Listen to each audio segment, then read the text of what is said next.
Hello and welcome to Frontrunner Motorsport. Last year we had a mad rush of changes in the British touring cars. Will Powell got chucked out of One Motorsport and replaced by Jade Edwards. Bobby Thompson ran out of money and was replaced by Michael Creese.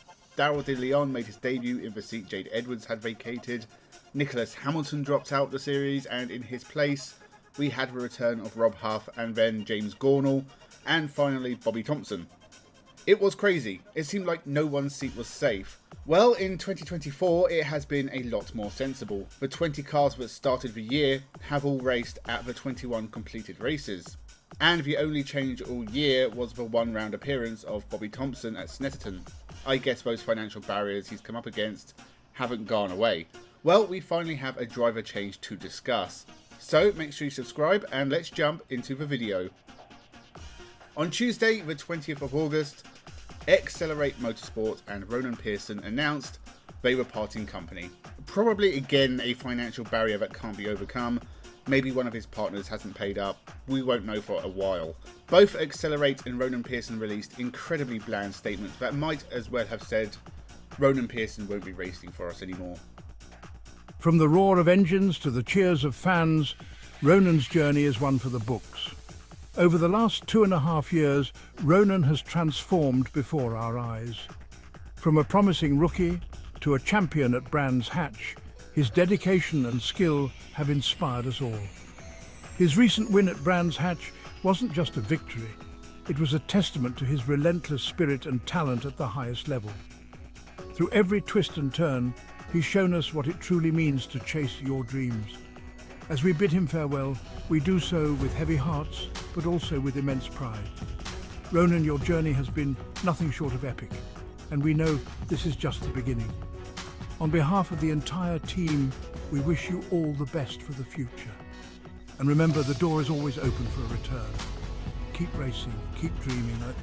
Thank you, Ronan. That was AI's interpretation of Accelerate team owner Justina Williams' statement on Ronan Pearson. I hope it interprets Ronan Pearson's in a less creepy way.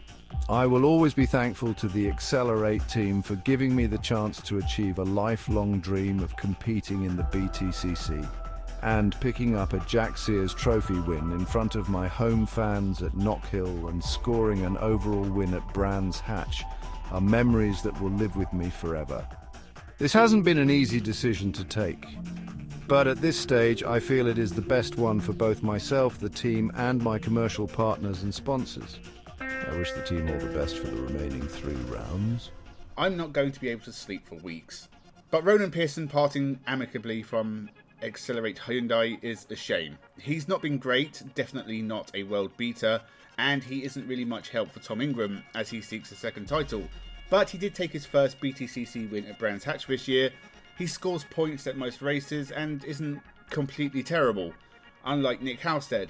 But other than his win and a 5th place at the first race of the year, Ronan Pearson hasn't finished higher than 10th in 2024, so he's not really a big loss, and it opened the door for guessing who was going to replace him. Maybe Chris Smiley would swap back to Accelerate. Maybe Dan Lloyd could rejoin the series from the Porsche Carrera Cup UK. Bobby Thompson probably isn't doing anything. Or Senna Proctor. As long as it wasn't someone like Michael Creese, Jade Edwards, Andy Neate, or God help us, Will Powell.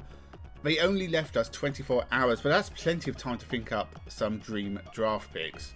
James Thompson returning for one final time. A debut for Henry Neal or James Turkington, or maybe even Max Chilton, the former Formula 1 and IndyCar driver, finally following in his brother's footsteps and moving to the BTCC with Hyundai, the first Formula 1 driver to race in the series since Mark Blundell. So who did we get? Dan Zelos. Not a terrible choice, but a little bit of an anticlimax. So who is Dan Zelos? Well, he is a 3-time Mini Challenge UK champion, a series Ronan Pearson also competed in but never won. His best finish was 4th overall. Dan Zelos has been around for a while, and he's only 26, so he's a perfect mix of still fairly young, but an experienced race driver, who has spent the last few years racing for Accelerate, so he knows the team. He raced in Ginettas and then the Renault Clio Cup before the Mini Challenge, so he's also used to the BTCC package, and will have raced all these tracks before. It's a good season to make your debut with a lot fewer cars and an almost guarantee of being faster than Nick Halstead and the Cupras, possibly Sam Osborne. That means I'm not being overzealous when I say Dan has a good opportunity to score points as soon as he steps into the car. The 2020, 2023 and 2024 Mini Champion, the last of which he wrapped up a couple of weeks ago at Knockhill, has the potential to go far in the British touring cars as long as he keeps the money coming in. It's become something of a worrying trend that good, talented young drivers starting to show potential in the British touring cars seem to run into funding issues and have to drop out. Senna Proctor was one. He took a couple of wins and started to rack up a few podiums, and then after 2021 he was gone. He now has other hobbies and has spent the last 3 years hinting at a return. Dan Lloyd was the same. Started to take regular wins and podiums and had to drop down to the support package after the money ran out. Bobby Thompson has only been in and out. Now Ronan Pearson, still a young driver, finds himself having to look at other options for his racing future. Is it a case of the BTCC being too expensive? Is it a sign of the times? A poor economy making sponsors harder to come by and maybe less willing to put money behind drivers to get their company name on a car? Honestly, it's probably a mixture of factors producing the perfect storm of disappointment for fans. It's hard to get excited about new drivers when so few manage to maintain a presence on the grid for more than a few seasons. Watching the likes of Team Dynamics and One Motorsport disappear from the series, the number of cars on the grid slowly dwindle, and the variety of manufacturers is sadly at a real low point.